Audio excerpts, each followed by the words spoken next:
What's up guys, John here, and in today's video I want to teach you this tip on how you can use a diminished chord to create a ton of seventh chords and other chords all up and down the neck. A lot of people ask me how they can get started learning seventh chords if they feel comfortable with their basic sort of cowboy chords and major and minor bar chords. The next step would be learning seventh chords. So what I like to do is use this diminished chord, and we're going to use this sort of as a seed to create a ton of voicings. So if you don't know a diminished seventh chord, I'm going to show it to you first. We're going to play a D diminished here. We'll put our second finger on the 5th fret of the A string, our third finger on the 6th fret of the D string, our first finger on the 4th fret of the G string, and our fourth finger on the 6th fret of the B string. We'll just play those middle strings. We've got 5, 6, 4, 6. This is a D diminished chord. Diminished seventh. Okay, now the cool thing about this chord is you can take any one note in the chord and drop it down a half step, and you're going to get a dominant seventh chord.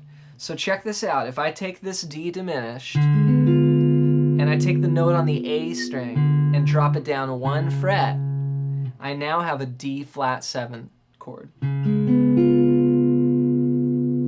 So I went from this to this. So that's a D flat 7, okay? That was dropping the note on the A string. Let's drop the note on the D string. So that'll be the 6th fret here. It's going to go down a half step. And now I've got a G7 chord, and there's your root right there on the D string. Okay, so I've created a D flat 7 from the first chord, and now a G7. Let's go back to that diminished shape, and now we're going to drop our first finger, the note on the G string. We'll drop it down one fret, and now we actually have a B flat 7th chord. There's your root note. Let's move it back up. Here's our diminished. Now we're going to drop the last note we have to look at, which is the note on the B string. Our fourth finger, it's going to go down to the 5th fret of the B string. And then I'll just switch my fingers around like that. So you should be on 5, 6, 4, 5. And this is an E7 chord. What you'll notice when we did this is the note that we move, that becomes the root of the new dominant seventh. So here's our original shape. We drop the note on the A string, and we've got a D flat 7 chord. Original shape, drop the note on the D string, G7 chord. Original shape, drop the note on the G string, and you've got a B flat 7. There's that original chord, drop the note on the B string, E7. So we just made all these chords, D flat 7, G7, B flat 7, and E7 from just that one grip by doing that. So that gives you quite a bit to work with there. Now the next thing that you can do is you can put this into a progression. So one of the most common progressions we have in jazz is 2-5-1. So if I have a 5 chord, all these are 5 chords, I'm going to put that into a 2-5-1 progression. So let me show you that. Here's your D flat 7. The 2 chord of that would be A flat minor 7. The 5 would be D flat 7, and the 1 would be G flat major 7. So the way that I play that chord is I go 6, 6, 4, 7. Starting on the A string.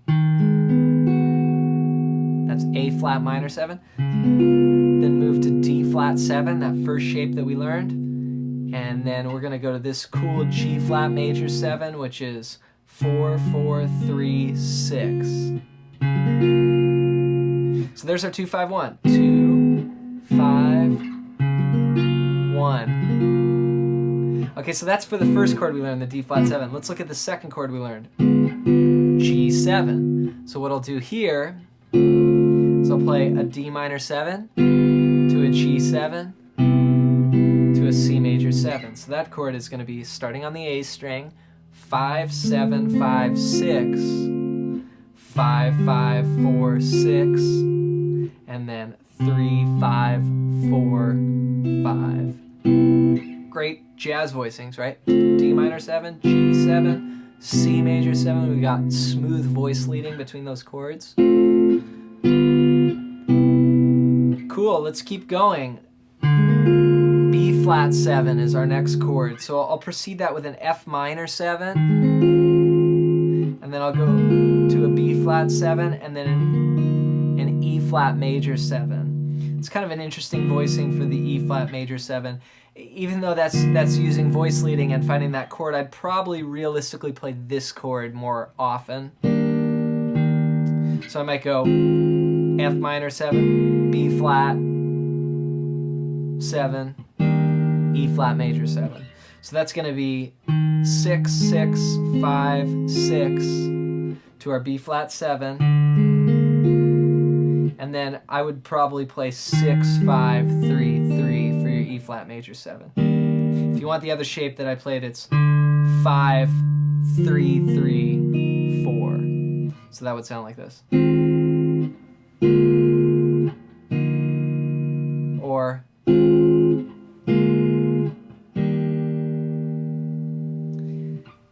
let's keep going. So we've got one more shape here. Back to that diminished. The chord we found, the last chord we found was E7. So I'll precede that with a B minor 7, which would be the 2, to the E7, which would be the 5, to the 1. And we got some cool chords here. Here's what I would play for the B minor 7, is I would play 5, 7, 6, 5.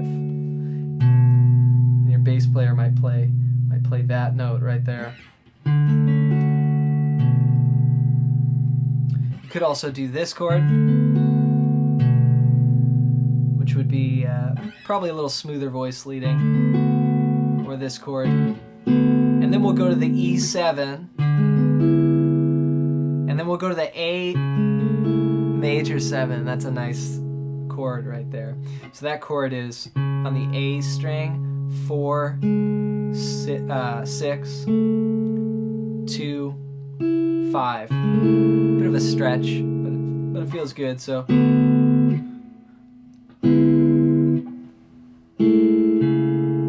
or yeah.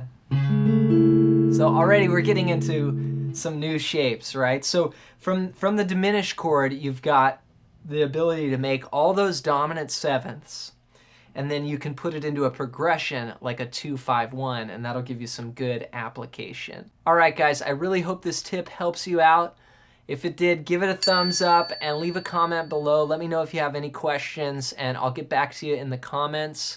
Make sure you subscribe to our channel. We've got new videos dropping every Monday, Wednesday, and Friday at 7:30 a.m. Guitar lessons, tips, and all kinds of cool guitar-related content. Thanks for watching, and I'll see you in the next one.